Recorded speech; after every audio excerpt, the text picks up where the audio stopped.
imagine these huge ships right outside the buildings, the studios, where folks were designing clothing, right? And you wonder, what does a ship have to do with sewing some buttons onto a blouse, and all the things in between, like going down the railway, into building 543 for coffee, going through, we called it the amber waves of grasses, and seeing, a certain pair of heels, a dress, blue dress was great, through these grasses. So this, the nested scales again, were really important, and I thought, oh my gosh, you guys, you're so lucky, that there is this other scale of these ships and of the river, and of the airport, to always be, it's one thing, right, to be in the city, another to be, within this kind of vast, still active, which made it really cool, manufacturing site, and then going back to your table and sew buttons. My charge, I felt there, was to work with Dick on an action plan, instead of a master plan. Some strategy that would set a framework in place and then let the other stuff evolve, as we began to understand it. That's to me why master plans are premature a lot of times. You can't be responsive. Each piece, each phase, there were things that we changed. Just brought on, a new thing that we were trying to bring out, the poetry, of the Navy Yard. By doing so, in my mind, it was honoring, the Navy Yard, and all the folks who worked there.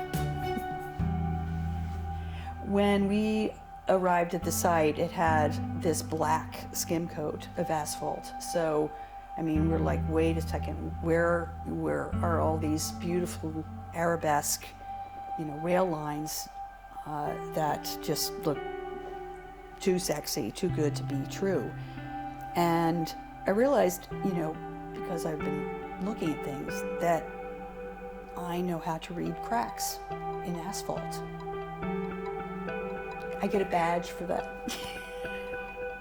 Anyway, so there we go, having kind of this material heyday, and almost like an archaeological dig there to uncover the tracks. So there was the skim coat of asphalt that, was stockpiled, and then there were the rails, yay, because a lot of times rails are taken away from sites for salvage. So that was, gorgeous. Then the other thing in the charge to make the site more porous, we dug. We hammered and found beautiful pieces of concrete. Luckily, they didn't have too much reinforcement, because they were thick. And that's when I spoke to the client about that I was going to be rearranging the materials on the site, not reusing. Don't sound ecological.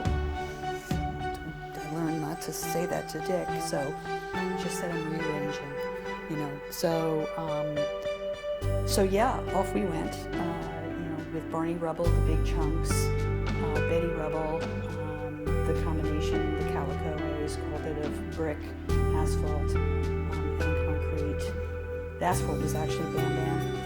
And I have to tell a quick story that it was hilarious to me about naming and claiming those things, that in the construction trailer, they had that description of what was what. And the contractors, it was hilarious to see them, and they'd yell, "Julie, is this Barney or Betty?" I go, "It's Betty, okay." And we just had this beautiful, over materials, beautiful, relationship, and it became a palette, from there on end, and because everyone, loved it. And so there was this continuity, and to me, like, for people who wanted to know about an ethos about not seeing that, concrete go off site, we were able to use, I think, 85% of it. Yeah, we were pretty proud of that. I worked, by the way, on Urban Outfitters for 10 years. I worked on 4 phases of it. I mean, that's a privilege. I know my colleagues will, say, of course, that is the ultimate, wonderful thing to be able to work on a project and see it grow as you're continuing to work on it. So.